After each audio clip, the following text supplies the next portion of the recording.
All right, so let's start by creating our first scene, or first game rather. So I'm going to click create here. And for the project name, it's just going to be, um, I don't know, let's say Thief Catcher. And that's going to be the whole point of our game. I'll leave all these sections the same. I'm just going to save my project in the documents folder, and I'm going to go ahead and hit create. All right, so let's go ahead and just set up some generic folders like you would for any project. Go ahead and click create new, and then for the first folder we're going to name that assets, and then the folder after that we're going to name this one scripts. Now something to pay attention to is essentially that when you're creating these games, you just want to be conscious of like your folder structure and things like that. And normally when you're working at a game studio, they'll have like a tech lead or a lead engineer or a lot of times now they have these people that are just software architects, and they'll architect the entire game right at the very beginning before everyone starts, and that deals with Steam setup and how everything, like all the coding and everything, can grow uh, throughout the project. So anyway, so in here, let's add one more folder actually, and let's call this one scenes, and this is where we're going to save all of our scenes. Inside of our scenes folder, I'm going to right click. I'm going to create a new scene, and for this one, I'm just going to call this level 01.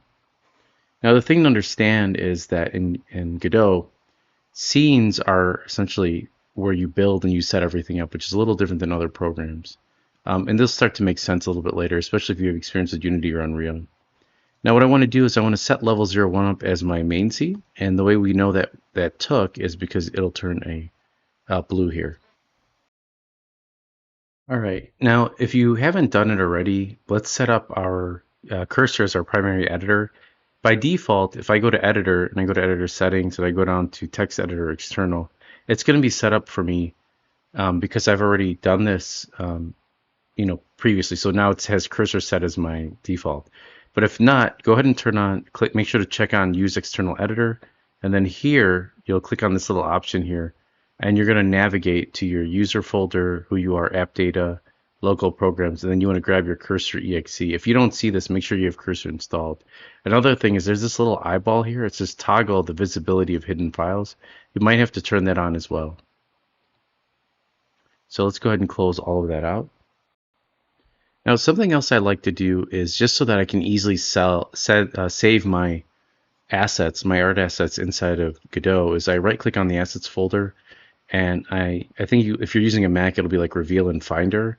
What I want to do is I want to do open file manager here, and then I just double back here and I right click and I do show more options, and then I send to desktop, create shortcut, and then I'll have a desktop on my desktop. I'll have a shortcut for the assets folder. So any kind of assets I create, I'm going to save it. Let's go ahead and open up Cursor, and let's start by creating sort of a background. So our game is just going to be a cop, and he's running around and he's chasing burglars, and he has to bump the burglars into a jail cell that's in the middle of the map. Very generic. So let's go ahead and go to Cursor and take a look at how we can generate some assets. All right, I'm just using Cursor. You can use Gemini or what other AI program you want for the art assets, right? But I just want to kind of keep it between the two programs. So inside of Cursor, you can actually go up to the top right here, and you'll see there's two options. There's toggle agents and toggle panel. If I click on this, what I can do is you can see it gives me this agent here, and I could say, okay, let's make a new one. I'm going to say I would like a 2D image of a cartoony police officer from a top-down perspective view.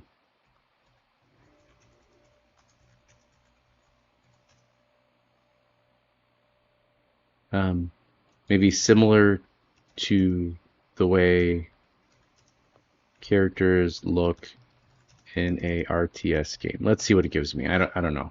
So let's go ahead and press play. I'm going to pause the video and let it generate the image for me. All right, so I think that looks pretty cool. So I like that. I'm going to go ahead and save this, and then just navigate to my desktop here, and then I have this assets shortcut, and I'll just name this police officer. Now in a 2D program, I might just go in and get rid of the background on this, like this area, but I'm also going to, I'm just saving these inside this assets folder. So I'll do another one. Can you generate another image similar to the last, but of a burglar with a transparent background?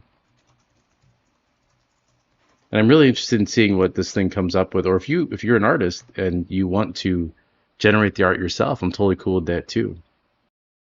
All right, here's the image it generated. It's pretty nice, pretty nice image. Again, desktop, assets 2, and I might skip this for the next, just the saving part. I think you got a pretty good idea. So this is our burglar, and then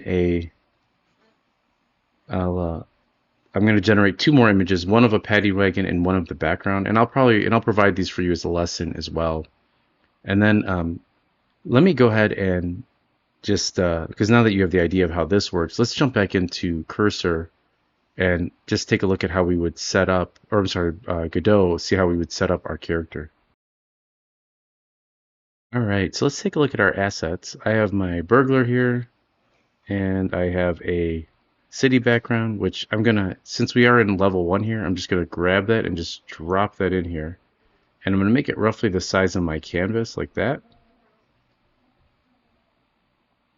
And also for the level 01, let's see if let's edit the size of our level too. Right, so right now if I press play, in the right hand corner you could see it's set to 1152 by 648. Well, let's see if I wanted it to be 1920 by 1080. Well, if I go to region here and I hit on and I make the width 1920 and the height 1080, you could see that it set my image to that height, even though my image is not that big. And when I press play now, you could see that it does this like weird stretched view. So the way we edit this is you go to project at the top, and then you go down to project settings, and then in the top menu, what we're looking for essentially is this an area for display, which is right here, and then window. Now you can see our viewport width is 1152.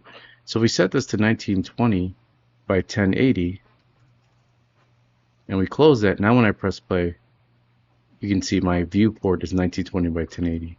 Now that's kind of big, right? And it's sort of hard to close this off because of that, because the view I'm playing out of is not that. So let's go back to Godot, and let's stop our playing here, and let's just change our editor to maybe something a little bit more feasible, like 720 by 480. Just for this particular project. Let's close that. Let's press play. Now you can see it's much smaller, but our image is kind of large. And then we could go back to where our image, we can tweak our image so that we scroll this down a bunch so that it fits in there. And we can just set this image to, the default size, right? So if I delete this out,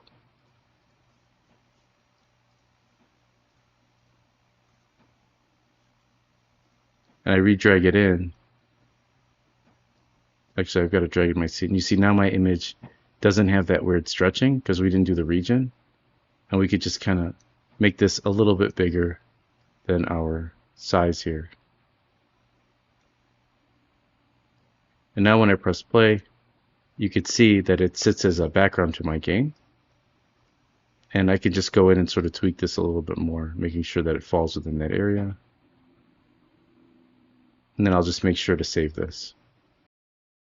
I think that's good for now. What I might do in a future video is I might actually scale this whole environment up a little bit so that the focus is more about the,